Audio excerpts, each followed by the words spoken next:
2025년 4월 3일자 이스라엘 투데이, 오늘로 이스라엘과 하마스 간 벌어진 전쟁 545일째를 맞이하고 있지만 아직도 가자 지구 안에는 25명의 이스라엘 생존 인질, 그리고 생사를 알 수 없는 34명의 인질, 모두 59명의 이스라엘 인질들이 아직까지도 가족의 품으로 돌아오지 못하고 있습니다. 그럼에도 불구하고 우리나라를 포함한 전 세계 언론들은 이스라엘 군이 가자 지구를 향해서 공격하면서 많은 희생자가 발생하고 있다고 그런 뉴스만 내보내고 있죠. 이 전쟁이 왜 일어났는지 그 근본적인 원인은 벌써 까마득히 잊은 것 같습니다. 그래서 오늘도 이스라엘의 진실을 알려주기 위해서 이유진 PD가 나왔습니다. 어서 오십시오. 제가 오늘 오프닝부터 이렇게 버벅거리네요. 지난주에는 우리 이유진 PD가 감기 때문에 기침을 많이 했는데 괜찮습니까? 네, 좀 나아졌습니다.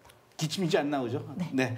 자, 첫 번째 질문부터 하겠습니다. 제일 먼저 궁금한 것이 지금 이스라엘 하마스 간의 휴전 지금 어떻게 돼가고 있는지, 휴전 협상 진행되고 있는 건 맞습니까? 네, 근데 아직도 이스라엘과 하마스가 이제 서로 다른 제안을 자꾸 하면서 이제 휴전 협상이 아직도 난항을 겪고 있는 상황인데요. 최근 이집트가 중재를 하면서 하마스는 그 이집트가 중재한 중재안인 50일 동안 휴전을 하는 조건으로 인질 5명을 석방한다. 여기에 동의를 했어요. 하지만 이스라엘은 생존 인질 11명을 석방을 하고, 그리고 사망한 인질의 시신까지 반환하는 것을 포함해서 이제 역제안을 했는데, 어제자 보도에 따르면 하마스가 이스라엘 측의 이 역제안을 거부를 했다고 합니다. 그리고선 당초에 합의를 한 대로 2단계 협상에 즉각 착수할 것을 주장했다고 하마스가 했습니다. 네, 그리고 어제부터 뉴스를 보니까 이제 슬슬 이야기가 나오고 있는 것이 이스라엘 군이 가자지구 남쪽을 아마 공격하려고 하는 것 같아요. 그 라파 지역 주민들 보고 대피하라고 경고했다라는 그런 뉴스가 나왔습니다. 네, 맞습니다. 31일에 이제 IDF가 가자지구 남부 라파 지역 전역에 대피령을 내린 것인데요. 지난달에 휴전이 종료되고 하마스와 이스라엘의 그 전투가 다시 재개가 되면서 그 이래로 가장 큰 규모의 대피령이라고 하는데요. 그만큼 대규모 공습 재개가 임박했다라는 분석들이 나오고 있습니다. 실제로 IDF 아랍어 대변인인 아비하이 아드라이는 SNS의 X를 통해서 대피 권고 지역 지도를 게시를 하면서 주민들에게 가자 남부 해안의 인도주의 그 지역인 알마와시 지역으로 이동할 것을 요청을 했습니다. 네, 해당 대피 지역은 라파와 칸 유니스 사이의 광범위한 지역인데요. 이곳은 지금까지 이스라엘 지상군들이 진입하지 않았던 곳이라고 합니다. 그리고 지난주에 그 이유준 PD가 전해주기로 그 가자지구 안에서 수천 명의 주민들이 하마스에 반대하는 시위가 있었다, 이런 얘기를 했어요. 그러자 이번에는 하마스가 가자지구 주민을 납치해서 고문해서 심지어는 살해까지 했다, 이런 뉴스가 있습니다. 네, 맞습니다. 그 연장선인데요. 최근 가자지구에 있었던 그 하마스 시위, 반 시위에 참여를 했었던 22세 청년 오다이 알 라베이라는 청년이 이제 하마스의 군사 조직인 알 카삼 여단에 의해서 납치가 된 거고요. 이제 고문을 당하고 살해가 된 사건입니다. 근데 이 라베이 시신을 생생하게 보여주는 이 영상이 지금 온라인에 떠돌고 있는데, 그 해당 영상에서는 시신이 굉장히 많이 훼손이 되어 있고, 그리고 많은 고문을 당한 것으로 보이는 그런 영상이었습니다. 너무 잔인해서 이제 보여드릴 수는 없지만, 이 사건 이후로 가자지구에서 이제 하마스의 반대 시위가 더욱더 지금 거세지고 있는 상황이라고 하고요. 그리고 하마스를 지지하는 일부 세력은 이 알 라베이에게 반역 행위가 있었다라고 주장을 하면서 오히려 이 라베이의 죽음을 정당화하는 움직임도 있었다고 합니다. 이유준 PD는 그 영상 봤어요? 네, 봤습니다. 아유, 끔찍하죠. 네. 그것만이 아니라 이번에는 반대로 가자지구 주민이 하마스 대원을 살해하는 일까지 일어났어요. 아주 굉장히 분위기가 살벌해지는 것 같은데, 가자지구 주민이 하마스 대원을 왜 살해한 겁니까? 이거는 이제 가자지구 중부에서 있었던 일인데, 데이브 알 발라흐라는 지역에서 있었던 사건입니다. 그 지역에 있는 아부 삼라라는 가문의 일원이 이제 밀가루를 받으려고 줄을 서고 있었던 와중이었는데 하마스 대원 중에 한 명이 총격을 가해서 그 총격에 사망을 했습니다. 근데 이것을 시초로 해서 분노한 그 아부 삼라 가문의 구성원들이 그 해당 총격을 가했던 하마스 대원을 추적을 해서 체포를 하고 그 데이르 알 발라흐 입구까지 끌고 가서 거기서 여러 명이 총격을 가해서 살해를 한 사건인데요. 이 해당 처형 장면이 영상 자체가 팔레스타인 소셜미디어에 계속 공유가 되고 있고, 가자 시민들 사이에서 이만큼 하마스에 대한 분노가 올라오고 있다라는 것을 다시 한번 보여주고 있습니다. 그야말로 지금 가지고 아는 그 아비규환이나 다를 바가 네. 없을 것 같아요. 자, 이번에는 이스라엘 북쪽을 좀 살펴보도록 하죠. 지난 4월 1일 날 이스라엘 군이 레바논 베이루트를 또 공습을 했습니다. 이번엔 누구를 제거했습니까? 이번에는 이제 최근에 그 이스라엘 공군이 베이루트 남부에서 헤즈볼라와 그리고 이란 쿠두스군의 대원을 동시에 하고 있는 그 하산 알리 바디르를 제거했다고 밝혔습니다. 근데 심지어 이 바디르는 최근에 하마스 요원들을 지휘하고 지원을 하기도 했다고 이제 알려졌는데요. IDF에 따르면 이 바디르가 이스라엘 민간인을 상대로 한 테러 공격을 계획하고 있었다고 합니다. 그런 만큼 IDF가 이 이스라엘 민간인 보호를 하기 위해서 이제 긴급 조치를 취해서 정밀 타격으로 이 타겟을 빠르게 제거한 작전을 진행했다고 덧붙이기도 했습니다. 이번엔 이스라엘 남쪽 이집트 상황을 볼게요. 이집트가 요즘 시나이 반도의 군사력을 강화하고 있다 그래요. 이집트는 또 왜 이러는 겁니까? 이제 이스라엘 보안 소식통에 따르면 이집트가 허용된 병력 수를 초과해서 군대를 배치하고 그리고 항구 시설도 확장을 했고 그리고 공항 활주로까지 연장하는 등의 이런 여러 가지 행위들을 지금 하고 있다고 하는데요. 해당 사실에 관련해서 이집트가 따로 그 이유나 어떤 성명을 내지는 않았습니다. 하지만 이스라엘 측에서는 이러한 상황들에 대해서 결코 용인하지 않을 것이고 그 카이로의 위반 행위를 좌시하지 않을 것이다라고 강조를 했습니다. 그리고 현재 이스라엘은 이 문제를 해결하기 위해서 이집트와 미국과 함께 논의 중이라고 알려진 상황입니다. 레바논, 이집트 정신없는데 터키까지 지금 정신이 없어요. 터키에서는 수백만 명이 모여서 그 터키의 에르도안 대통령을 반대하는 대규모 시위가 일어났다고 합니다. 네, 맞습니다. 이제 튀르키 이스탄불에서 일어난 대규모 시위인데요. 지금 최근에 있었던 에크렘 이마모울루 시장에 체포가 있었는데 그 체포에 반발하면서 대규모 반정부 집회가 일어난 것입니다. 네, 이스탄불 시장인 이 이마모울루는 최근 부패 혐의로 체포된 후에 수감이 된 것인데 이 해당 체포에 있어서 정치적 동기가 깔린 것이다라고 이제 알려졌고 그로 인해서 튀르키에 이제 전국적으로 이런 분노가 확산이 된 것인데요.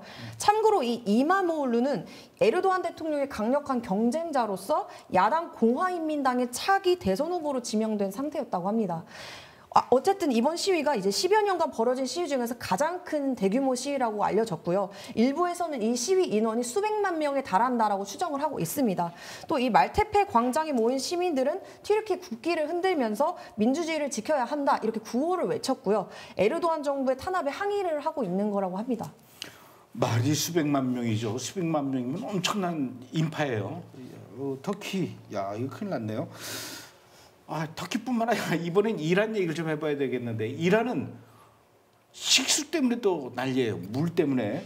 먹을 물이 부족하다는 얘기인데 얼마나 심각하면은 이 물 때문에 이란 정권이 붕괴될 수도 있다, 무너질 수도 있다 이런 얘기를 합니다. 어느 정도길래 그렇습니까?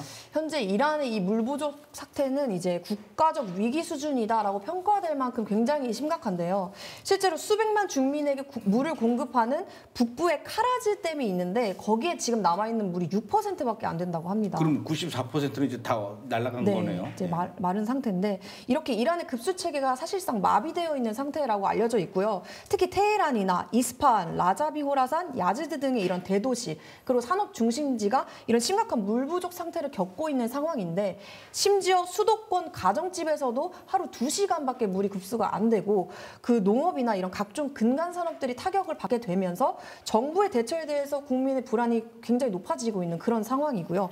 이런 물 위기의 원인으로 지금 꼽히고 있는 게 부실한 수자원 관리 그리고 지난 50년간 250% 이상의 인구 증가가 있었고 그리고 구식 관계 기술의 사용 등을 원인으로 꼽고 있습니다. 근데 또한 1979년 혁명 이후에 자급자족 경제 시스템을 개발하면서 이란이 농업을 장려했는데 그 결과로 수자원 고갈이 계속해서 가속화됐다고 합니다. 1967년도에 이스라엘이 제3차 중동 전쟁, 6.1 전쟁을 일으켰어요.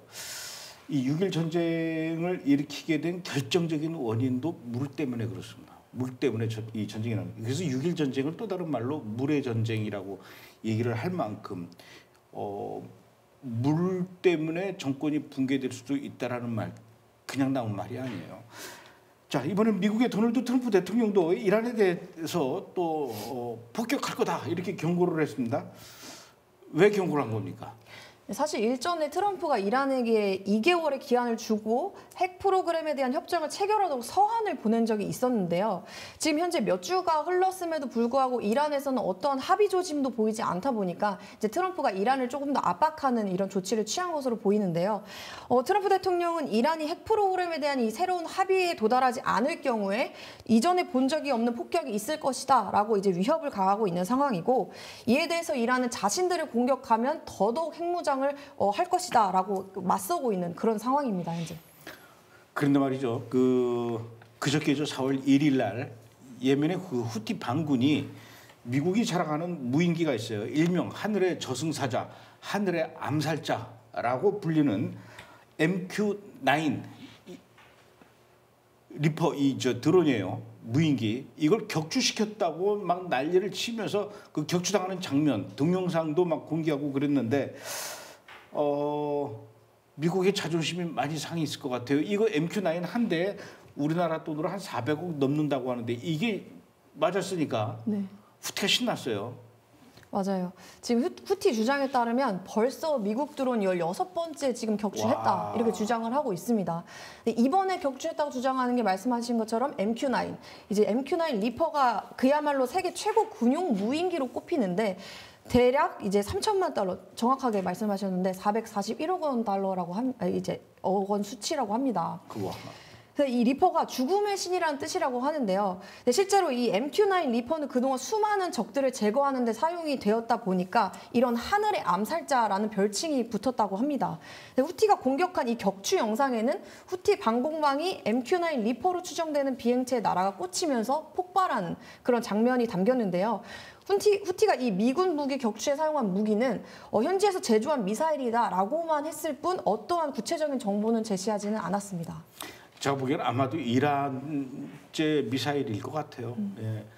그나저나 이제 좀 도널드 트럼프 저 영상 보고 그야말로 뚜껑 열릴 것 같은데 큰일 났습니다. 이제 후티 어쩌면 조만간 지구상에서 없어질 수도 있어요. 미국이 저렇게 화가 나기 시작하면 트럼프 코털을 건드린 겁니다.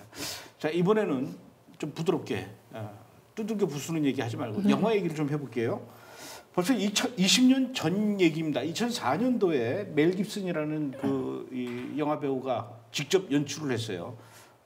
패션 오브 크라이스트 보셨어요? 네, 패션 오브 봤어요. 크라이스트. 저도 그거 보면서 막 예수님께서 마지막에 막 이 십자가 지고 골고다 언덕을 향해서 올라가는 그 장면 아주 생생하게 봤는데, 그 영화 이후에 속편을 다시 만든다라는 뉴스가 나왔는데 이 뉴스를 특이하게도 이스라엘 신문에 보도가 됐어요. 그 영화 제목이 속편, 패션 오브 크라이스트의 속편 제목이 The Resurrection of the Christ.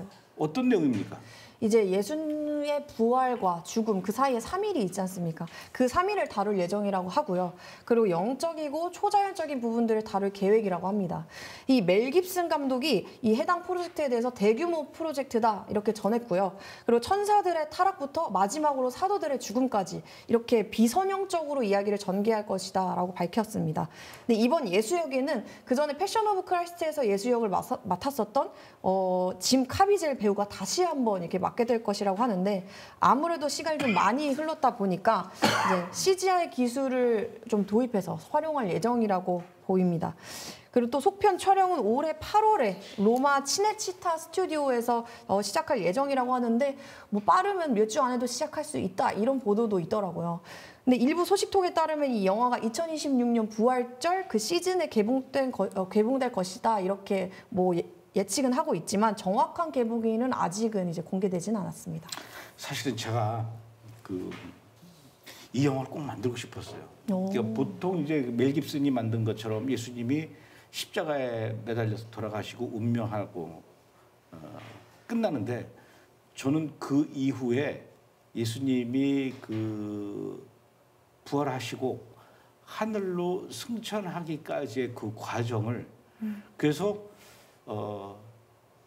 분명히 예수님께서 하늘로 올라가시기 전에 내가 다시 올 거다, 재림의 약속을 하는 메시지가 담긴 영화를 만들고 싶었었는데 저보다도 멜 깁슨이 더 빠르고 일단 돈이 많으니까 저는 돈이 없고 그나저나 이게 짐 카비젤 20년 전에는 예수님 여기 그나저나 뭐 그럭저럭 잘 어울렸는데 20년 정도 세월이 지났으면은 짐 카비젤도 20살이나 먹었으니까 늙었을 텐데 괜찮을지 모르겠네요. 네.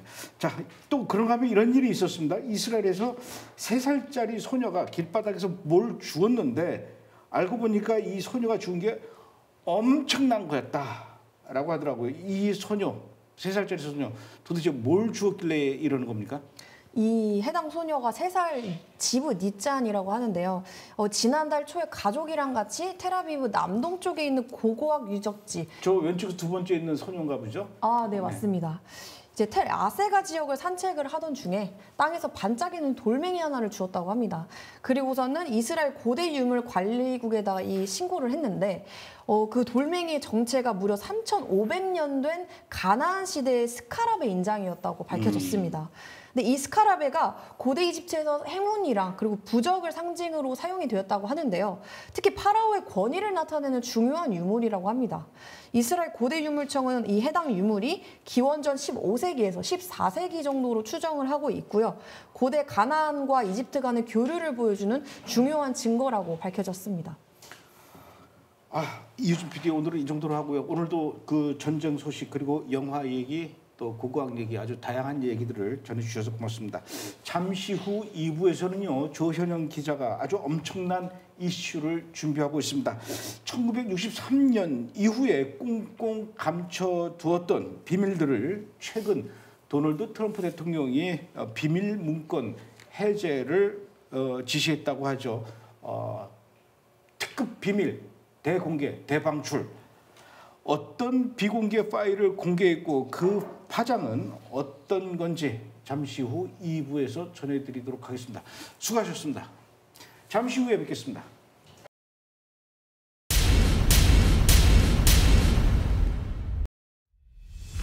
나는 그렇게 될 수밖에 없지.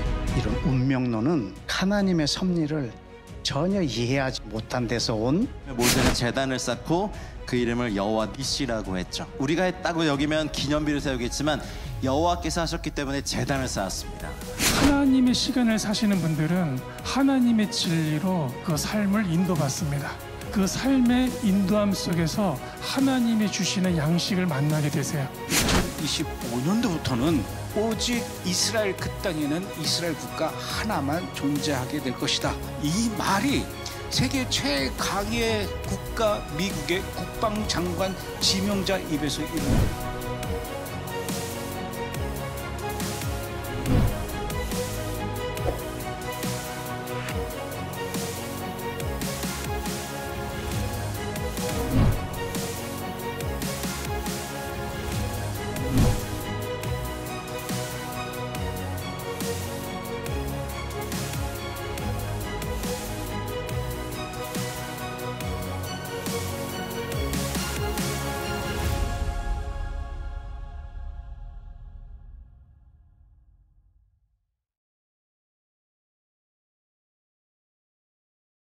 뉴스의 핵심으로 한 발자국 더 깊숙이 들어가서 자세하게 분석해 보는 시간을 갖도록 하겠습니다. 첫 번째 분석 이슈 어떤 건지 알아볼까요?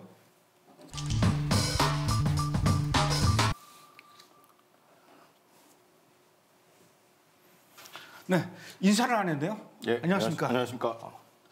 이발을 또 하셨군요. 예, 좀 주말에 스트레스 받아가지고 이 자료 보느라고. 그래요. 아주 엄청난 자료를 보셨습니다. 지난 3월 18일 날 미국의 도널드 트럼프 대통령의 명령에 따라서 미국의 35대 대통령이죠. 존 F 케네디 전 대통령 암살과 관련된 미공개 파일을 전부 공개했다고 합니다. 존 F 케네디는 60년 43살이라는 아주 젊은 나이에 미국의 35대 대통령으로 당선이 되죠. 그러다가 63년 11월 22일 딱 3년 뒤에 미국 텍사스 달라스에서 향년 46살의 나이로 그 리하비 오스왈드라는 그 사람에 의해서 이 총에 맞아가지고 암살을 당해서 사망하게 되는데 그 뒤에 존 F 케네디 죽음에 대해서 자세히 조사도 하지 않은 채 그냥 사건을 덮으면서 이 존 F 케네디 대통령의 죽음에 관한 여러 가지 음모론들이 많이 이렇게 존재해 왔었어요. 어떤 사람들은 아직 죽지 않았다. 뭐 이런 사람도 있고 또 뭐 존 F 케네디 대통령이 그때 당시에 마릴린 먼로하고 뭐 썸씽이 있었다. 뭐 이런 얘기도 있었고 그런데 이번에 그동안 그 미공개로 했던 그 많은 양의 시크릿 파일들, 탑 시크릿인가 봐요. 공개됐다고 하는데 이번에 공개된 그 이 파일의 양 그리고 내용 어떤 것들이 있답니까? 그러니까 지난 3월 18일 날 이제 현지 시간에 전부 다 공개를 했어요. 지난달. 그래서 잔여 미공개 파일이 8만여 페이지예요. 와. 8만여 페이지 다 공개했고 워싱턴 D.C. 인근에 있는 이제 국립문서보관소에서 일반인들이 이제 직접 열람할 수 있어요. 저도 이제 홈페이지에 들어가서 다 타입해보고 다 PDF 파일로 돼 있어 검색이 가능하게 돼 있다. 8만 페이지가. 8만 페이지가. 근데 그 예전 자료들과 달리 이게 출처 기관, 파일 번호, 주석 등이 매겨지지 않는 그냥 로 데이터예요. 보통 이게 정리가 되기 무슨 파일인지 알아야 되는데 그게 정리가 안 된 상태에서 분류 분석까지는 상당한 시간이 걸릴 것이고 다 현지에서는 별 내용 없다라는 게 준평입니다. 근데 이제 이거에 대해서 이제 하버드 교수도 이렇게 얘기했어요. 편집 없이 정리 없이 오히려 이렇게 로데이터를 다 이제 어떻게 보면 까는 게 가치 있는 일이다. 이게 근본적으로 뭐 바꿀 만한 극적인 세폭로는 없을 거라고 보이지만 정보 공개 차원, 투명성 차원에서는 잘한 일이다라고 평가하고 있습니다. 현지에서는. 별것도 없는데 괜히 이렇게 꽁꽁 감추면 뭔가 더 있는 것 같이. 더 있는 것처럼 네. 그래서 음모론이 계속 나오는 거거든요. 그렇죠. 그런데 지금 말씀하셨던 것처럼 뭐 자세하게 들여다보지는 않았겠지만 그래도 다 봤을 거예요. 우리 조 기자님도. 이번 파일 근데 그 지금 공개된 파일이 제대로 이렇게 분석이 되거나 정리된 것도 아닌데 벌써부터 이 미국에서는 존 F 케네디의 그 암살 배후와 관련해서 아주 새로운 또 음모론이 벌써 나오기 시작했나 봐요. 그 음모론 중에 하나가 케네디 암살의 배후에는 이스라엘의 정보기관이 개입돼 있다. 이런 음모론이에요. 이스라엘 정보기관과 케네디의 죽음, 암살 어떤 관계가 있다는 겁니까? 저도 이 자료가 워낙 많아서 이거는 이제 전문 연구가가 한 3년 후에 이제 책으로 발간한 걸 그걸 보려고 했는데 나오자마자 갑자기 이제 뭐 유튜브나 뭐 여러 가지 좀 뭐랄까 좀 제도권 인사라고 해야 되나 좀 신뢰성 있는 매체에서 자꾸 이제 이스라엘 그 모사드가 이제 개입됐다라는 게 나와요. 그러면서 그것 때문에 이제 스트레스를 받은 건데 이제 뭐 이런 겁니다. 그럼 왜 그러면 동기가 있어야 될 거 아닙니까? 왜 왜 이스라엘이 케네디를 암살하고자 하는 그 동기, 모티브가 뭐냐?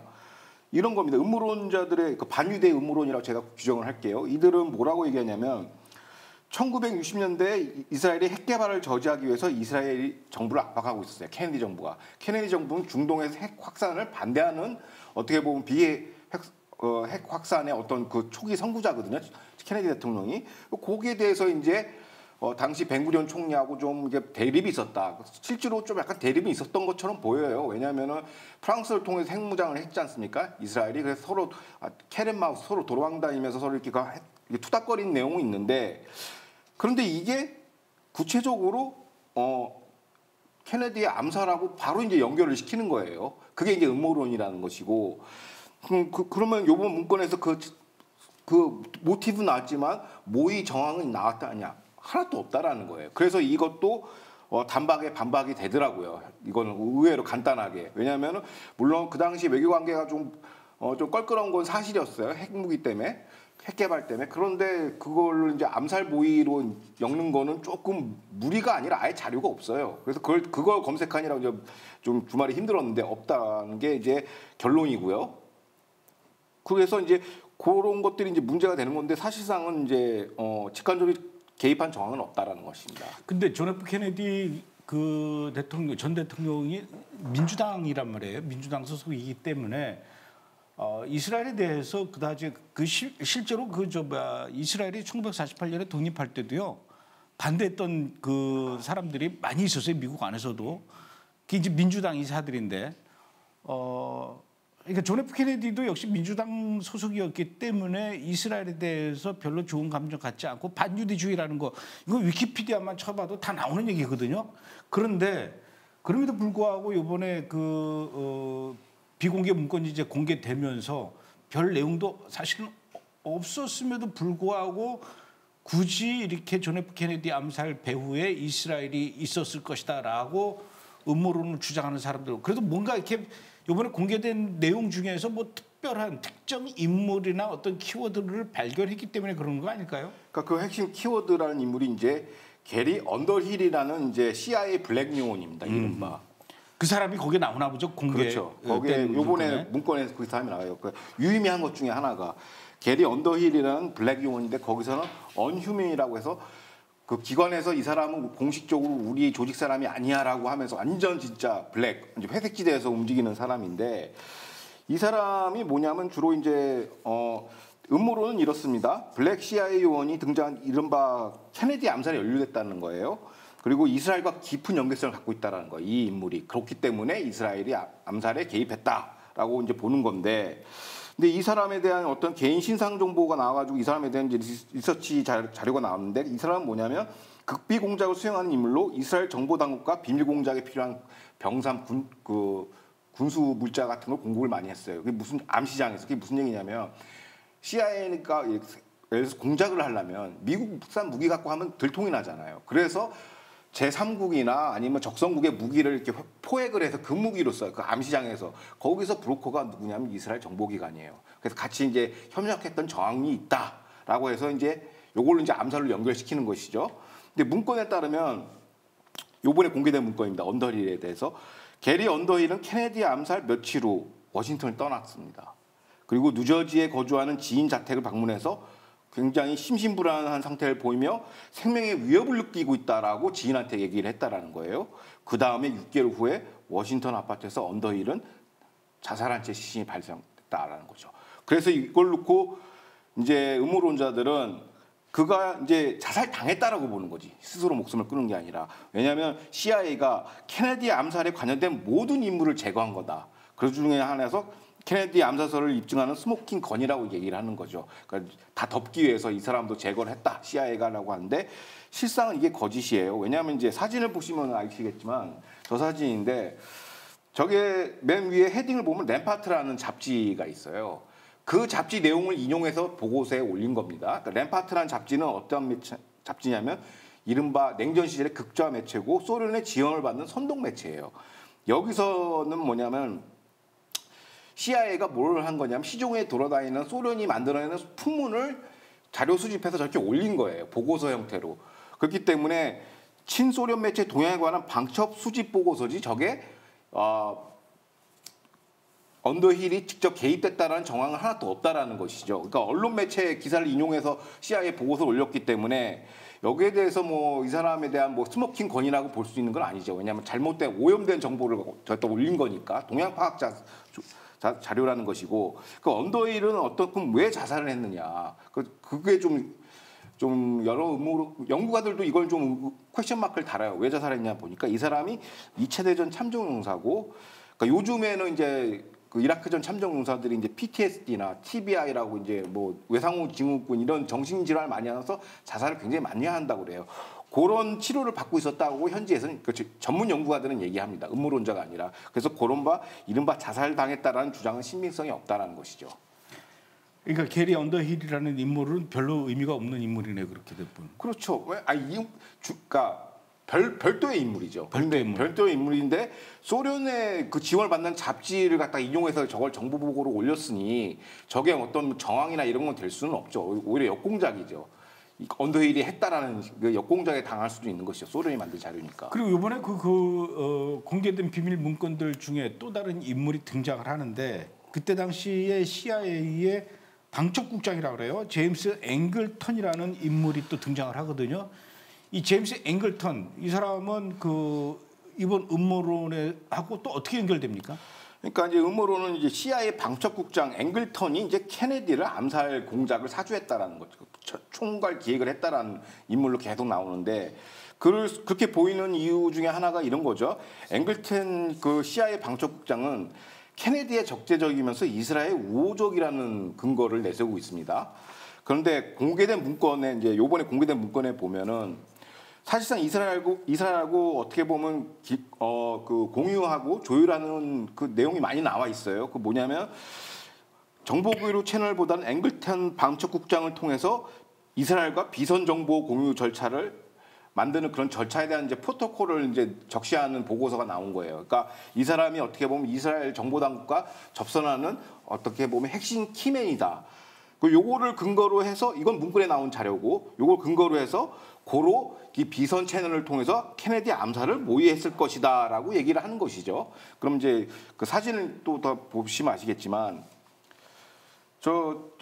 맨 위에 빨간색 표시된 줄이 바로 이제 저게 문건이 작성된 날짜가 1954년입니다.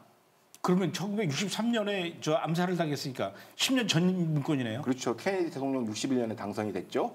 그러면 이걸 근거로 삼으려면 암살 근거로 삼으려면 이스라엘 모사드와 CIA 앵글턴 국장이 미래에 당선될지도 모르는 케네디 대통령에 대한 암살 계획을 이미 7, 9년 전이 54년부터 했다니까 이게 자체가 허구죠. 그러니까 이런 맥락 없는 자료들이 너무 많아요. 그러니까 음모론자들은 이거 팩트라고 하면서 차원이나 이 다른 문제를 갖다가 타임라인에다 엉망진창으로 만들어놓거든요. 그래서 이제 음모를 펼치는데 이거는 시차가 안 맞다라는 게 핵심이고, 그러면 앵글턴에 대해서 조금 설명을 하자면 감독님이 앞서 얘기하신 것처럼 민주당 케네디가 반유대주의라는 얘기가 많이 돌아요, 실질적으로. 근데 그건 좀 반박을 해드릴게요. 그게 왜 그러냐면 처음에는 이스라엘 건국에 반대했어요. 미국 전체가 그 당시에 CIA나 국무부나 국방부나 이런 안보 관련 부서에서는 다 반대했어요.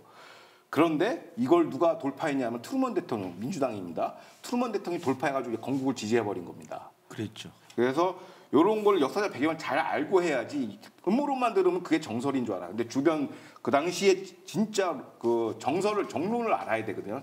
정사를 알아야 이게 분석이 되는데 트루먼이 묵살했고, 마찬가지로 그 당시에 그러면 왜 그 안보 당국이나 정보 당국이나 군 당국은 이거를 왜 이스라엘 건국에 대해서 비관적으로 봤냐면 이스라엘 스스로 생존하기 힘들다, 약체 국가다. 그리고 우리가 이스라엘을 지원하는 순간 나머지 아랍 국가들이 반미 가능성이 있고 어떻게 보면 소련의 품으로 들어갈 가능성이 있다. 그 차원에서 다 반대를 했는데, 그래서 앵글턴 방첩국장도 반대를 했어요. 이스라엘 건국에 대해서 그 당시 기록을 보면. 근데 왜 친이스라엘로 바뀌게 됐는가? 방첩국장이. 그 이유는 바로 이스라엘이 제공하는 대소련 정보의 그 정확도와 그 해상도가 굉장히 높다라는 거예요. 왜냐하면 감독님도 아시겠지만 건국 초기에는 세계 각지에 있는 디아스포라들이 다 몰려있지 않습니까? 그 중에 대다수가 러시아계 유대인들, 알리아들 한 사람들이 많죠. 그러다 보니까 현지 정보에 굉장히 능통한 거예요. 반면에 아랍 국가는 이미 다 소련에 접수돼서 여기서 나오는 정보는 신뢰도가 굉장히 떨어져요. 소련이 어떻게 보면 역공작 정보가 흘러들어오니까. 근데 반면 이스라엘 정보가 가장 정확하다라는 거예요. 그래서 1950년대, 60년대는 미국 이스라엘 정보당국이 어떻게 보면 중동에서 대소련 공작을 저지하는 선봉이었어요. 이스라엘 정보력 때문에. 그러니까 앞서 얘기한 것처럼 그럼 핵무기 때문에 갈등해서 암살했느냐가 성립이 안 되는 게, 그럼에도 불구하고 이스라엘의 어떻게 보면 대소련 공작이 워낙 좋기 때문에 이게 어떻게 보면 무마가 된 것이죠. 그것 때문에 암살을 된 게 아니라. 그런 것도 있고, 실제 사례가 뭐냐면 우리 교과서에서도 배우듯이 후르츠초프 1서기가 이제 1956년에 스탈린 격하 운동을 합니다. 그다음에 스탈린에 대한 범죄 상황이 이제 쫙 해외에 나오는데, 이거를 누가 제일 정보를 땄냐면 이게 이스라엘 정보기관이 따서 미국한테 제공해 준 거죠. 그러니까 이게 이스라엘 정보기관을 통해서 세상에 알려진 겁니다. 그러다 보니까 방첩국장 입장에서는 이스라엘을 신뢰할 수밖에 없죠.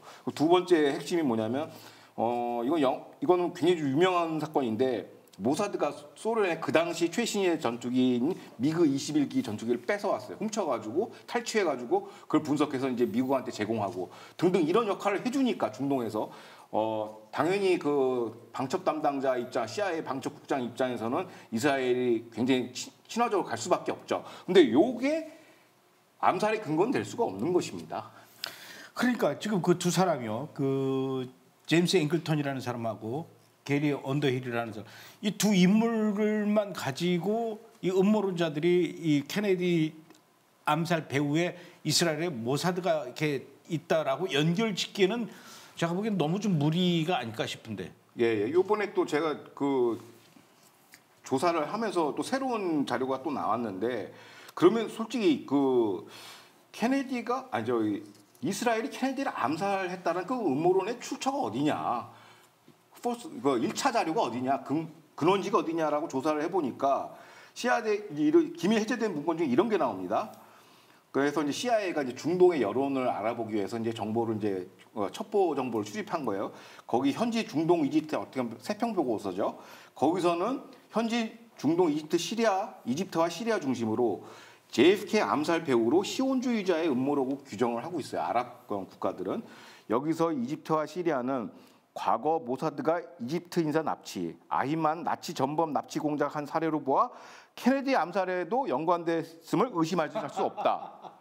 좀 너무 억지다. 그러니까 이게 이제 이게 CIA 보고서에 나왔어요. 근데 그 보고서는 자체적으로 분석한 게 아니라 현지 내용이 뭐냐. 그 감독님이 저한테 야, 중동 소식 어때 물어보면 아 이런 일이 있습니다. 이런 보도예요. 이게 사실인지 아닌지 몰라. 이런 소식이 있다는 건데 그게 CIA 보고서에 올라가니까 아 거 봐라 이거 스모킹 건이다 막 이렇게 되는 것이죠.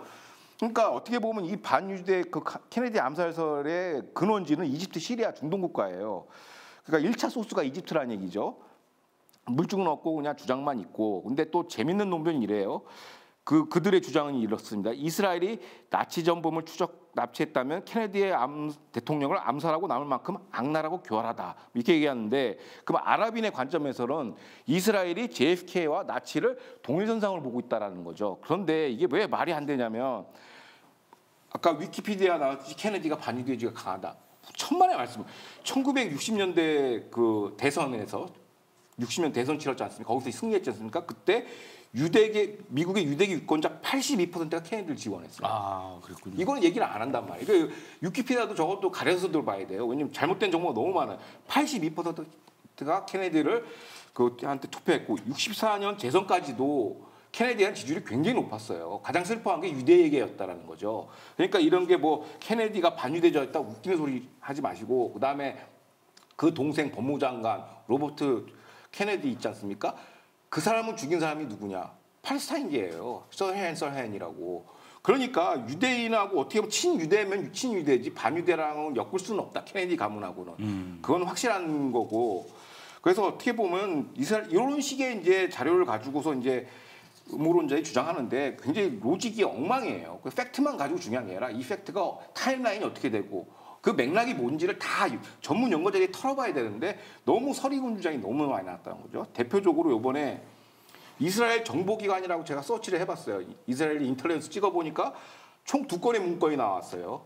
그런데 KGB를 검색해보면 6만 7천 건이 나옵니다. 그러면 음모론자의 그 논지에 따르면 KGB가 JFK를 죽인 거예요. 왜? 검색어가 더 많이 나왔으니까. 그러니까 이런 억지 주장에 대해서 우리가 현혹되면 안 된다. 특히 기독교 보수나 이런 복음주의 쪽 사람들이 이런 거에 자주 속아요. 그래서 제가 이걸 다룬 겁니다. 구체적인 팩트 들어가보면 팩트는 맞지만 이 시간이나 이런 것도 하나도 안 맞는다. 맥락이. 이런 게 있고 그다음에 어떻게 보면은 과거 공개된 문서에서는 미국 이스라엘 정보 당국의 그 내용이 많이 나와요. 그 내용은 케네디 암살이 아니라 냉전 시절에 대소련 공작에 대한 내용들이 굉장히 많이 나와요. 그것 때문에 많은 것이 이게 케네디 암살하고 직접적으로 연관시키는 거는 그거는 이제 난독증에 가깝다 이렇게 보시는 게 맞습니다. 그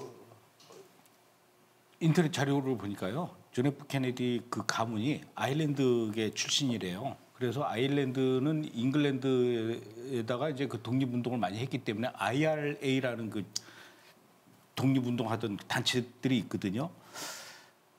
그런 배경으로 이 이스라엘과 팔레스타인 문제를 볼 때 팔레스타인 편을 IRA하고 똑같은 개념으로 팔레스타인을 더 지지한다. 그래서 반유대주의, 반이스라엘 이렇게 그 서술을 해놨더라고요. 네. 근데 이제 웃기지 말아라 이 얘기죠. 그러니까 한 가지만 더 언급하고 할게요. 그 다음 질문 넘어가기 전에 이게 중요한데 그 케네디의 아버지 시니어죠. 그 사람 반유대가 맞아요. 그 사람 나치 지원자예요. 아 아버지까지는? 아버지는. 왜냐하면 나치를 추종했어요. 그래서 영국 대사로 나갔다 그래서 잘린 거예요. 그래서 내 정치 생명은 끝났기 때문에 아들을 위해서 헌신을 한 거거든요. 그런데 존 F 케네디는 2차 대전에 전쟁 영웅이죠. 비행기에서 추락해가지고 살아서 수염쳐서 나왔기 때문에 이 사람을 반유대로 보는 건 말이 안 되고 아버지까지는 반유대가 맞아요. 아버지는 나치 친봉자였기 때문에. 그러니까 그런 그거 하나로였기 때문에 모든 가문이 다 반유대다 그렇게 보는 건 틀린 얘기다라는 거죠. 알겠습니다. 그런데 이번에 도널드 트럼프 행정부가 기밀문서 해제한 이후에 그 케네디의 암살 그 뒤에는 그 모사드가 있다라는 그 음모론이 이제 나온 게 이게 어느 쪽에서 나온 얘기입니까 그러면? 그러니까 이게 저도 극좌파인 줄 알았는데 그게 아니었더라고요. 그래요? 그게 아니라 이제 트럼프 대통령을 지지하는 마가 진영에서 나왔어요. 마가 공화 진영에서 나왔는데 그 공화 진영 내 그 소수 정파에서 나온 겁니다.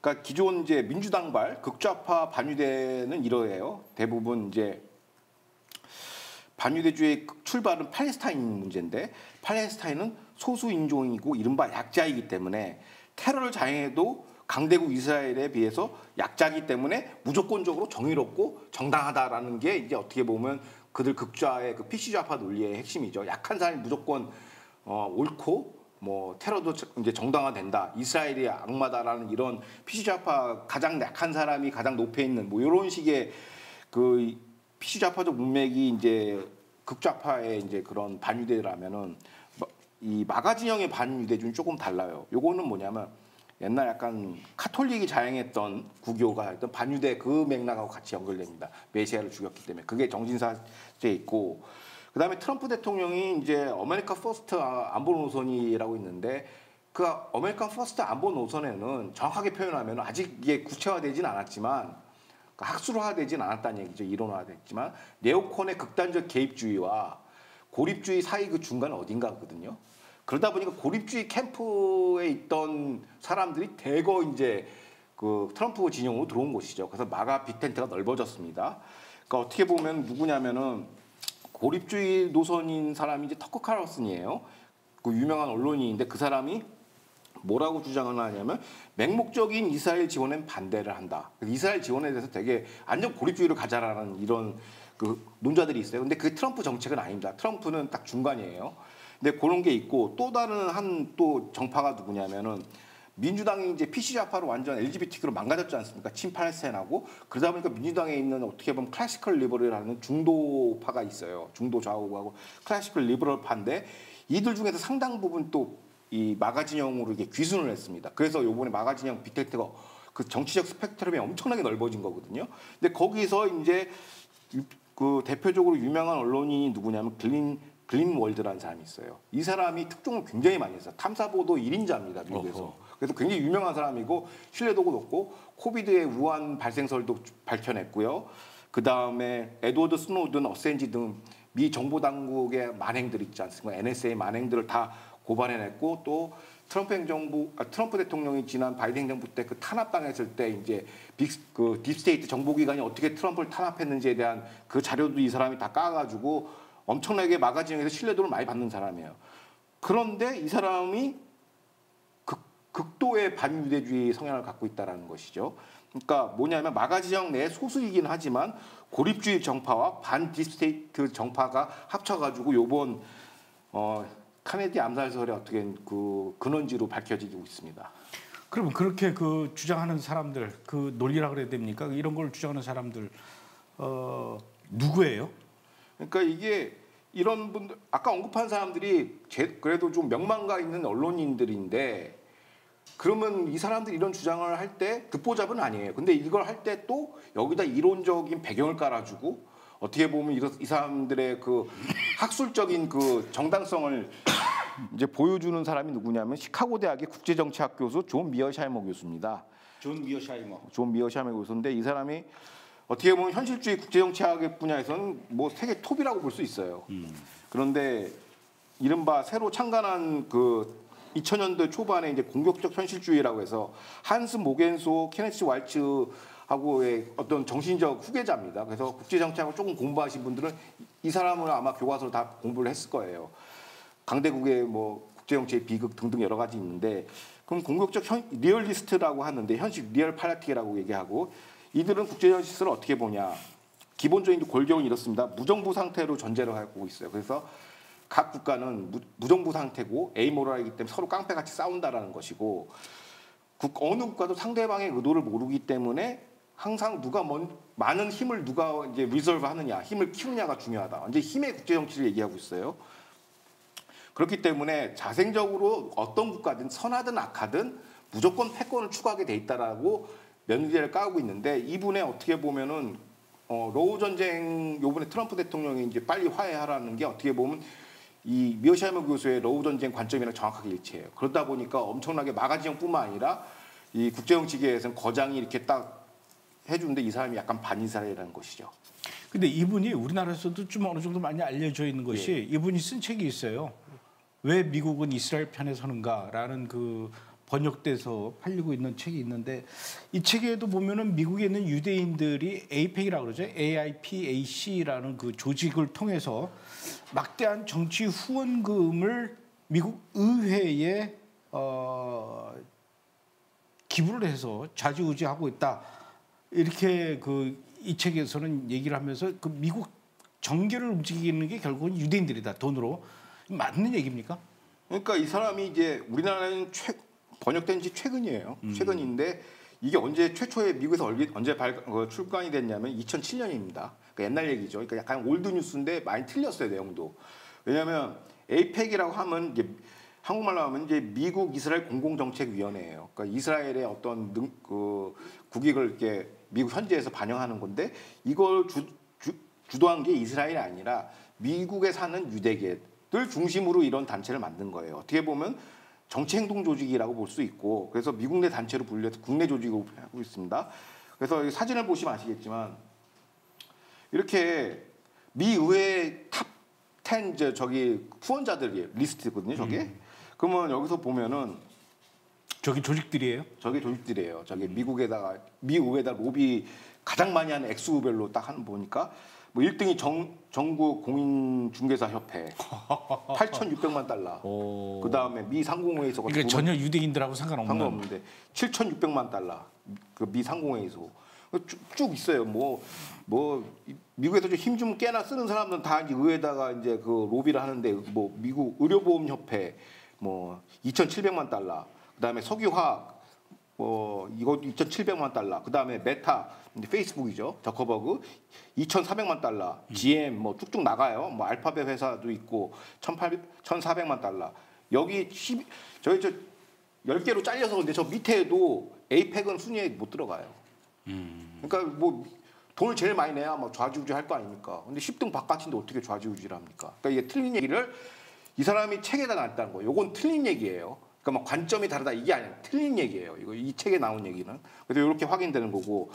그러면 이스라엘이 해외 국가로 해가지고 등록돼 가지고 얼마큼 많이 돈을 내느냐 그거를 또 분석한 게 있어요. 한번 두 번째 사진 보여주시겠습니까? 여기서 보면은 해외 국가 로비 순이에요. 미국에다가 이거는 의회에다가 이제 신고하게 돼 있어. 파라 액트라고 해가지고 해외 로비 단체는 반드시 등록을 시켜야 됩니다. 거기 기준을 보면은 1등이 누구냐면 중국입니다. 4억 4천만 달러. 저 1등이 중국이고 2위가 일본 3억 8천만 달러. 4위가 한국이고 3억 3천만 달러. 3억 1천만 달러. 이게 원래는 우리는 많이 이게 로비를 안 했는데 문재인 때 많이 했어요. 문재인 대통령 때. 왜 그러냐면 종전 협정해가지고 주한미군 빼려고 한미 연합사에서 다 반대하는데 그래서 로비를 엄청나게 많이 이때 해가지고 이게 뭐냐면 2016년부터 2024년 누적 액수입니다. 누적 액수. 그러니까 한 8년 동안의 누적 액수인데 이렇게 많이 했는데 그 다음에 넘어가면 6위가 사우디 2억 7천만 달러, 7위가 카타르 2억 5천만 달러, 9위가 아랍에미리트 2억 2천 달러. 그 다음에 10위가 이스라엘이에요. 10위가. 그럼 10위가 얼마 했냐? 8년 누적액이 1억 8천만 달러 제일 꼬레비라는 거죠. 자, 중동에서 누가 돈을 제일 많이 썼냐? 중동 6위가 사우디 제일 많이 썼어요. 그 다음에 카타르 쓰고 그 다음에 아랍에미리트 썼단 말이죠.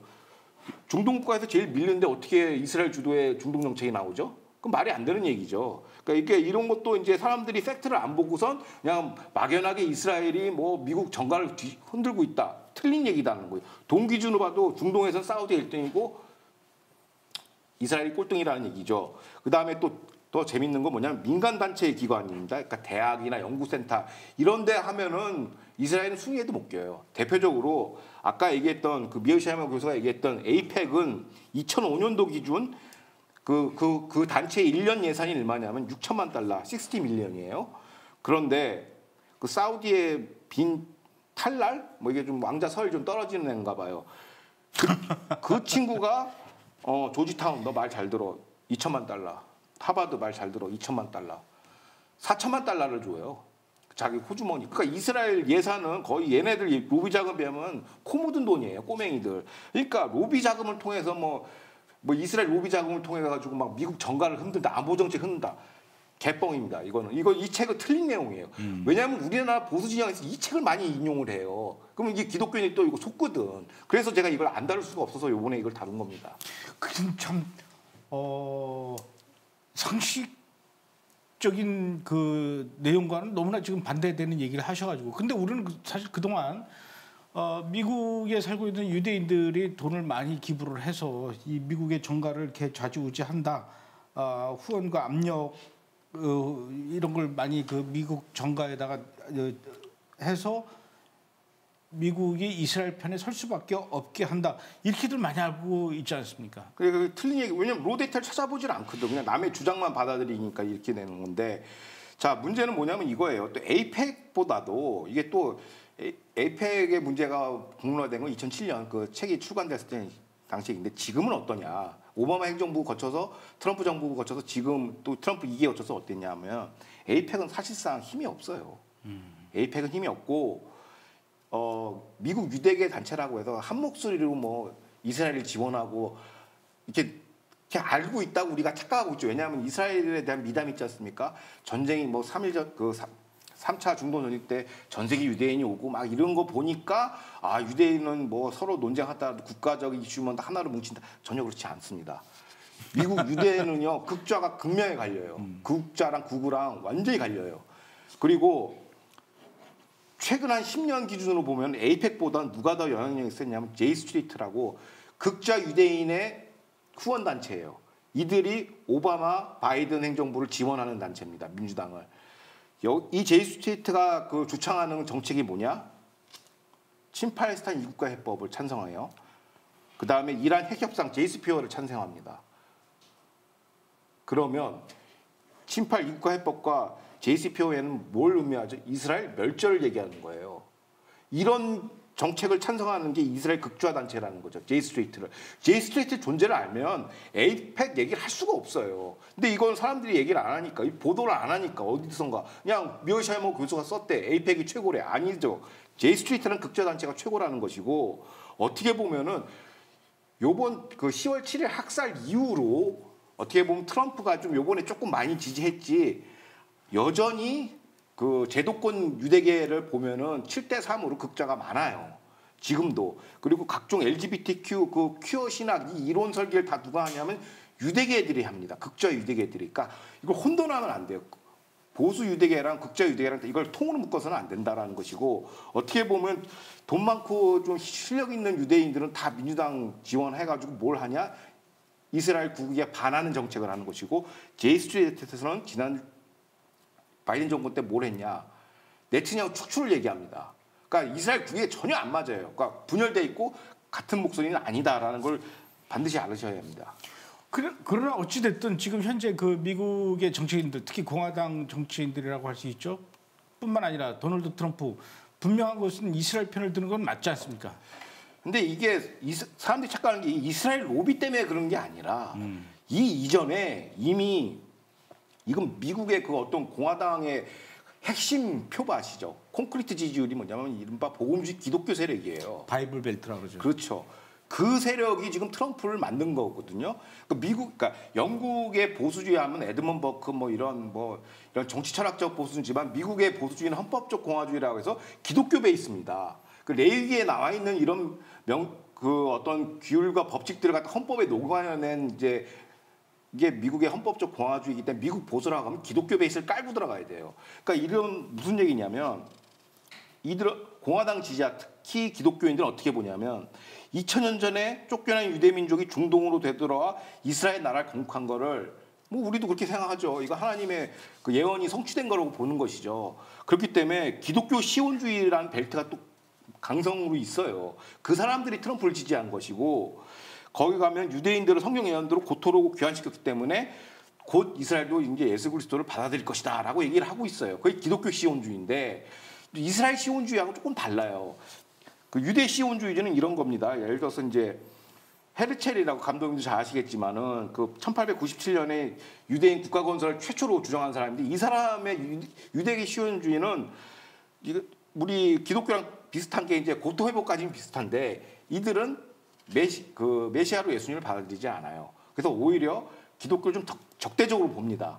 그런 차이가 있기 때문에 유대 시온주의와 기독교 시온주의는 다르지만 미국에서의 어떤 친이스라엘 정책의 배후에는 기독교 복음주의, 기독교 시온주의고 이들은 심지어 어떤 주장을 하냐면요. 강성 기독교인들인데 미국은 1948년 중동에 부활한 이스라엘을 지키는 사명을 수행하기 위해서 20세기부터 세계 최강국이 됐다라고 하는 거예요. 그러니까 미국의 사명은 이스라엘을 보호하는 거라고 생각한단 말이에요. 이런 사람들이 트럼프를 지지하는 것이고 이게 트럼프만 지지한 게 아니라 어떻게 보면 냉전을 종식하고 미 헌법적 공화주의의 화신이라고 할 수 있는 레이건을 지지한 사람들이에요. 그 레이건 노선을 승계한 게 트럼프란 말이죠. 우리가 아는 마가, 메이크 아메리카 그레이건 이거에 어떻게 보면 원전이 누구냐면 레이건 대통령이에요. 이걸 갖다가 마가로 이제 상표권을 만든 거는 이제 트럼프지만은 최초로 만든 거는 이제 레이건 대통령이죠. 그러니까 미국 내에서는 이 기독교 흐름을 안 보고서 미국 정치를 논할 수가 없어요. 그러니까 사람들이 자꾸 기독교 때문에 유대인 영향력이 아니에요. 기독교 영향이 훨씬 세다는 것이고 어떻게 보면 이번에도 2020년 대선에도 백인 복음주의 개신교층이 84%가 찍었어요. 지난 2020년. 이번에 더 많이 찍었어요. 그러니까 친이스라엘 정책을 주도하는 거는 복음주의 그 기독교 계열이고 트럼프도 사실상 기독교 시온주의입니다. 그러니까 트럼프가 주도하는 거지 이스라엘 공작에 넘어가서 꿰매 빠져서 이거는 미어시하이머 교수 틀린 얘기다라는 것이죠. 근데 그 존 미어시하이머 교수가 이스라엘과 관련해서는 틀린 얘기를 했지만 뭐 늘 예전에는 이렇게 뭐 정확한 분석도 하고 그러지 않았습니까? 최고죠, 최고. 저도 이 사람이 쓴 책을 보고 이제 국제 정치란 이런 거구나 처음 배웠는데 1991년 1차 걸프전 당시에도 이제 여러 학자 언론들이 이제 요번에 전쟁하면 베트남처럼 수렁에 빠질 것이다라고 얘기했는데 미어시하이머 교수만이 딱 뉴욕타임스에 기고를 해서 아니다. 1차 걸프전은 적은 희생으로 단기간에 끝낼 수 있다고 미치리 예언을 했어요. 근데 이게 현실화됐죠. 거기가 보면 거의 신에 가까워요. 국제정치에 관해서는. 그리고 또 2003년 이제 테러와의 전쟁, 이라크 전쟁 이 사람 반대했어요. 그리고 이게 적중을 했어요, 예상이. 그리고 실질적으로 미국은 20년간 중동 전쟁의 수렁에 빠지게 됐고 그래서 이 사람의 적중력은 굉장히 높아요. 특히 이런 현실주의 분석 방법론으로 제일 먼저 2000년 초반입니다. 중국의 부상을 예견했어요. 이게 핵심인데 저도 이 사람을 이때 알기 시작했어요. 그러니까 2000년대 포렌 팔라시 이제 외교 잡지에 이제 브랜스키라는 유명한 또 국제정치학 전문가랑 이제 논쟁을 붙은 거예요. 그 트럼프 행정부를 기점으로 해서 그전에는 중국이 시장 개혁을 하고 개혁 개방을 하면 WTO 특혜국 뭐 대우해주면은 이 사람들이 이제 민주주의로 나올 것이다. 공산 일당 독재를 포기하고 민주주의로 나올 것이다라는 주장을 하고 있어요. 근데 이거에 대해서 아니다. 무조건 중국은 패권을 가질 것이고 미국이랑 충돌할 수밖에 없다라는 걸 했는데 그게 어떻게 보면은 트럼프 행정부의 기본 반중 노선의 이론적 토대를 제공했죠. 그러니까 적중률은 굉장히 높아요. 근데 문제는 이 사람이 어디서부터 이제 약간 뇌수가 꼬이기 시작하냐면 이란부터 망가지기 시작해요. 왜냐하면 교수는 이 미어시하이머 교수는 이란이 핵무장을 해야 영내 평화가 온다고 얘기해요. 제가 이것 때문에 머리가 이제 깨진 거거든요. 왜 그러지? 이 훌륭하신 분이 들어봤더니 논지는 이렇습니다. 핵은 공격적 무기가 아니라 방어적 무기, 즉 핵을 갖고 있는 것만으로 억지력이 발생한다라고 하면서 이스라엘도 핵무장했으니까 이란도 핵무장을 해야 공포의 균형이 있어서 평화가 온다. 뭐 이런 얘기를 하는 거예요. 일면 그럴듯해요. 그런데 이게 왜 틀리냐면 미어시하이머 교수의 오류는 이겁니다. 중동에서 끊임없이 전쟁이 발발한 이유가 이스라엘 때문인가? 이스라엘 전쟁이 일으킨 건 아니죠. 사람들이 뭐라고 얘기하냐면 3차 중동독립 때 이스라엘이 먼저 선제 타격하지 않았냐 주변국들을. 근데 이것도 잘 몰라서 그러는데 이집트가 사실상 홍해를 봉쇄를 했어요. 그럼 홍해 봉쇄하면 이스라엘에 대한 경제 제재거든요. 해상 봉쇄는 전쟁 행위입니다. 여기에 대한 방어적 전쟁을 한 거지 선제 타격한 적이 없어요. 중동에 있는 모든 분쟁은 이스라엘이 이기니까 먼저 선제 타격한 것처럼 보이지만 사실상 중동이 다 먼저 시비를 건 거서 얻어 터진 거죠. 그러니까 이스라엘이 문제가 아니라 중동 국가가 문제인 거죠. 그게 첫 번째가 있고 그리고 모든 이 해석이 이제 잘못 주기에 전도된 거죠. 이스라엘의 원흉이 아니라 중동 국가 원흉이라는 거 첫 번째고 그러니까 이 국제정치 분석하면서 공격적 현실주의 오류가 뭐냐면 미어샤이머 교수 이론에 따르면은 그 국가의 정책, 그 어떤 정권의 성향 이건 관심 밖이에요. 뭐 선악은 악악은 관심 없어. 무조건 패권을 하기 때문에. 근데 이 사람이 이해가 부족한 게 뭐냐면 이란은 시아파 친정 체제라는 거예요. 그게 무슨 얘기냐? 시아파 친정 체제는 국시가 모든 이도교 젠타일 다 학살해야 이제 12이맘이 내려온다는 거예요. 이게 그냥 신앙 체계로 있는 게 아니라 이게 국가 시책이에요. 그래서 이란 혁명 수비대가 있는 것이죠. 그러니까 공격적 현실주의 프레임워크에서는 이게 해독이 안 되는 거예요. 이란 신정 체계이기 때문에 핵무기를 갖추면 제일 먼저 이스라엘 때리고 두 번째 큰 악마인 미국을 때리게 돼 있어요. 근데 이거를 애써 무시하는 거죠. 그러니까 이런 오류가 있고 그럼 또 이런 주장을 합니다. 미어샤이머 교수는 경험론으로 봤을 때 역대 핵무장 국가가 핵을 선제적으로 쓴 적이 없다. 미국 빼고. 그 왜 그런가? 그러면서 이란이 핵무장을 해도 선제적으로 쓰지 않을 것이다라고 얘기를 해요. 그런데 이건 신정체제에 못 보는 것도 있지만 두 번째 뭐냐면 모든 핵무장 국가 서구 국가입니다. 그러니까 그래도 약간 좀 차이는 있지만 서구 문명에서 좀 파생된 국가예요. 러시아도 마찬가지지만 다 기독교 베이스이기 때문에 이들은 선제 타격 안 하죠. 그런데 이란은 아직도 7세기 신정체제 안에서 살고 있는 사람이란 말이에요. 그런 애들은 무조건 선제 타격하죠. 핵무기가. 그러니까 이란 문제에 대해서 완전히 이제 깨진 거죠. 이건 이란 분석은 완전 틀렸다. 다른 건 다 맞는데 러우 전쟁도 맞고 다 맞는데 이란에 관해서는 전 확실하게 제가 뭐 석박사는 아니지만 확실하게 얘기할 수 있습니다. 이건 틀렸다. 그나저나 존 미어샤이머 교수가 지금 안 자고 이거를 듣고 있을지 잘 모르겠지만 귀는 무지 아플 것 같아요. 간지럽겠죠. 간지러울 것 같아. 근데 또 이런 얘기도 했어요. 미어샤이머 교수가 2001년도 9.11 테러가 알카에다에서 일어난 이후에 미국이 이라크를 공격을 하면서 이제 전쟁이 시작이 됐는데 그 전쟁도 사실은 이스라엘이 그 아들 부시 대통령을 꼬셔가지고 이라크를 공격해서 전쟁이 시작된 거다. 이런 얘기를 주장을 했어요. 이게 틀린 얘기죠, 이것도. 이게 주류 내용이라고 다 알고 있어요. 모든 기독교인들이 다 이스라엘 때문에 한 거라고. 다 이렇게 얘기하고. 왜? 미어샤이머가 얘기했으니까. 이 권위로 그냥 찍어 누르는 거죠.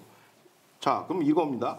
자, 아까 첫 번째 에이펙에 대해서 논파했으니까 그럼 빼고 두 번째는 뭐냐면 뭐 럼스펠드 뭐 등등 부시 뭐 콘돌레사 라이스 뭐 이런 사람들이 다 네오콘이라는 거예요. 그 네오콘의 주류가 전부 유대계 출신이다라는 거죠. 그래서 이걸 확장시켜서 그래서 이스라엘이 꼬드겨서 이라크 전쟁을 했다. 뭐 이런 얘기죠.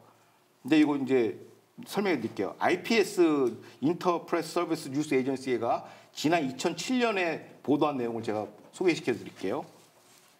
그 당시에 이제 부시 행정부 당시에 이제 국무장관이 이제 콜린 파월 국무장관이었어요. 그 국무장관 비서실장을 지낸 사람이 누구냐면 로렌스 위커슨이라는 분입니다. 이건 정책통 국무부 정책통의 해외 정책 담당한 사람인데 이 사람의 증언을 이 미국 현지 매체가 인용한 겁니다. 이건 뭐 듣보잡 매체가 아니에요. 뉴스 에이전시니까. 거기서 뭐라고 얘기했냐. 당시 이스라엘 안보 수뇌부는 안보 수뇌뿐만 아니라 최고위 수뇌 고위층 총리 이하 전부 다 미국한테 뭐라고 조언했냐면 이라크가 주적이 아니다. 이란이 주적이라면서 이라크 침공 계획을 반대했다고 얘기합니다. 이스라엘 현지에서는. 워커슨 실장은 뭐라고 얘기하냐면 안보 관리뿐만 아니라 다양한 채널로 이런 압박이 들어왔다라는 거예요. 왜냐하면 면이 넓으니까 이스라엘이랑 안보 당국자들이. 그래서 이 최초 소식은 2001년 12월에 이란 침공 계획이 이제 이스라엘 당국자에게 전해진 거죠. 그때 이제 럼스펠드 국방장관이 토미 프랭크 중부군 사령부한테 이라크 침공 계획을 수립해라. 근데 이게 이제 전해진 거예요. 이스라엘한테.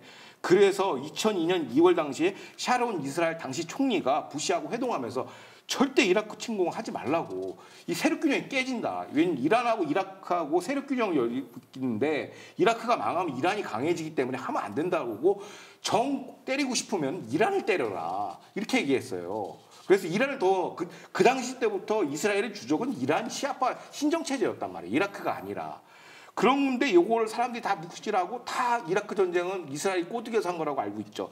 전 이것 때문에 어떻게 보면 미어샤이머 교수의 그 중동 관련 논문은 일단 걸르고 봅니다. 이건 팩트가 틀린 거예요. 이거 분석의 문제가 아니라 이건 팩트가 틀린 거니까 이스라엘이 안 했다라는 것이죠. 오히려 이란을 때려라. 그때부터 2000년도 초반부터 이게 명징하게 나왔다라는 거예요. 이건 빼박진 거라고 할 수 있고 또 문제는 근데 저는 이제 이것 때문에 오히려 저는 좀 이 사람의 그 전까지는 좀 보류했거든요. 뭔가 있겠지. 나보다 머리 좋은 사람이니까.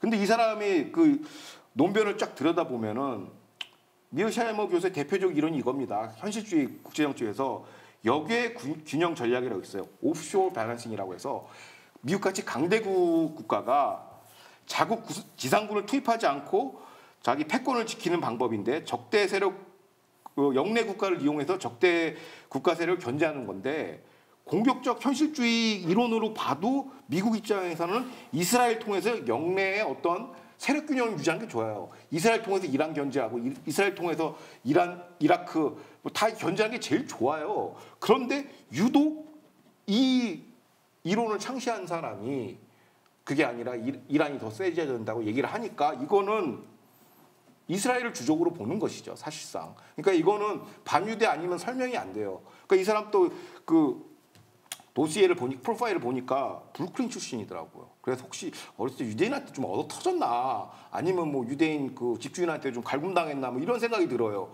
왜냐면 이건 대놓고 편향하는 거거든요. 옵셔널 밸런싱을 적용해도 이스라엘 중심으로 피는 게 맞거든요. 그래서 트럼프는 여기에 휘둘리지 않는 것 같아요. 트럼프는 확실한 시온주의, 그 기독교 시온주의자이기 때문에 지금 후티 반군 때리는 것도 사실상 그게 옵셔널 밸런싱이에요. 그러니까 역의 균형주의, 해군을 통해서 이란의 촉순 후티 반군을 제거하는 거고 지금까지 폭격을 하고 있는 것도 어떻게 보면은 미어샤이머 교수가 얘기하는 옵셔널 밸런싱을 제대로 실천하는 거다. 이렇게 보여지는 것이고 어떻게 그래서 요거는 우리 특히 기독교 보수주의자들은 이거를 참고를 했으면 좋겠어요. 만연하게 돼서 이스라엘 만물 이스라엘 악마설 모사드 만물설 모사드가 다 알고 있어. 모든 만물에 모사드가 있어서 다 조종하고 있다. 물론 삐삐 공작 같은 위대한 공작을 했죠. 그런 건 내가 인정하는데 실패한 것도 많아요, 얘네들. 그러니까 이스라엘 정치도 들여다보면 디스테이트 때문에 네타냐후 지금 막 골치 썩습니다. 극자 사업부 때문에.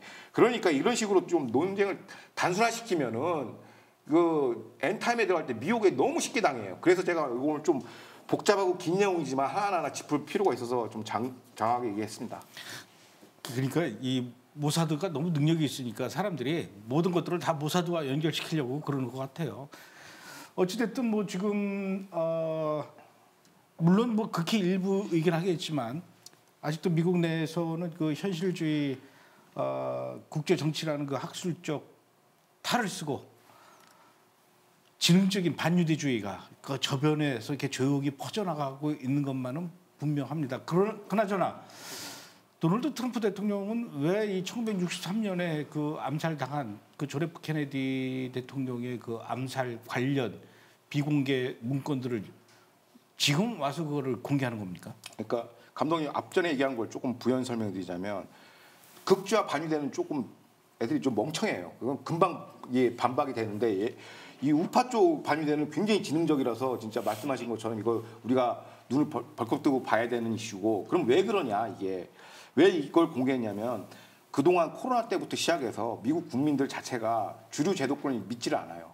CIA 믿지도 않고 언론도 믿지도 않아요. 코비드 등등 마스크 맨데이트부터 시작해가지고 대부분 그때 미국 국민들이 소위 해서 대가리가 깨진 거예요. 야, 이 자식들 이거 다 순 깡패 새끼들이네. 막 이렇게 되고 바이든 행정부 한번 겪고 나니까 저 치매 할배를 갖다 대통령 세운다고 이 미친놈들 아니야?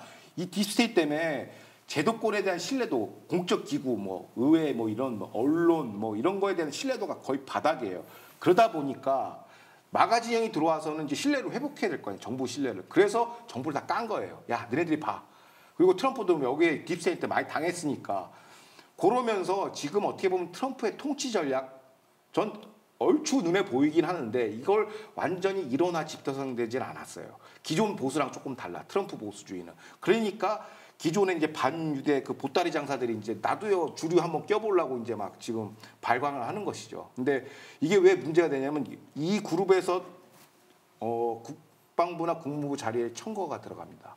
최근에 좀 저지를 시켰어요. 데이비스라는 반유대 인간이 있는데 국무부에서 조금 힘 센 자리예요. 정책기획 담당자로 그 사람 누가 올렸더라고요. 근데 결국에는 이제 낙마시켰는데 이런 식으로 아주 한 명씩 꽂아 들어가는 거 있잖아요. 핵심 포스트에. 이런 걸 주의해야 된다.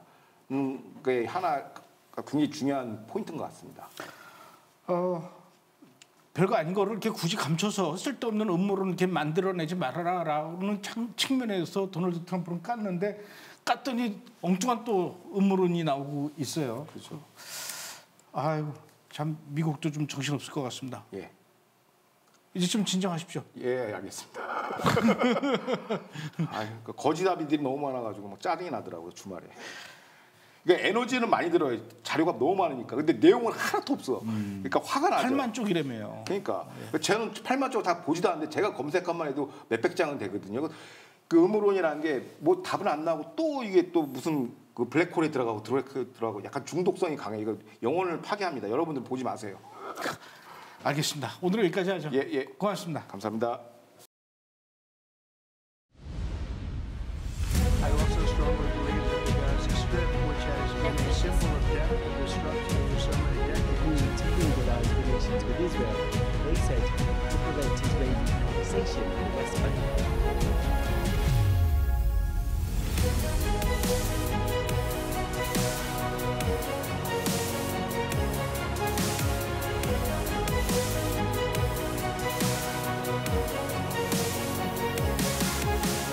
맛을 보신 분은요, 좀 죄송한 말씀입니다. 괴물이 돼요. 하나님 자신이 갖고 계시는 베드로가 칭찬받았던 자기가 권력이 많다 해도 그 권력을 시신들을 유골들을 이스라엘에서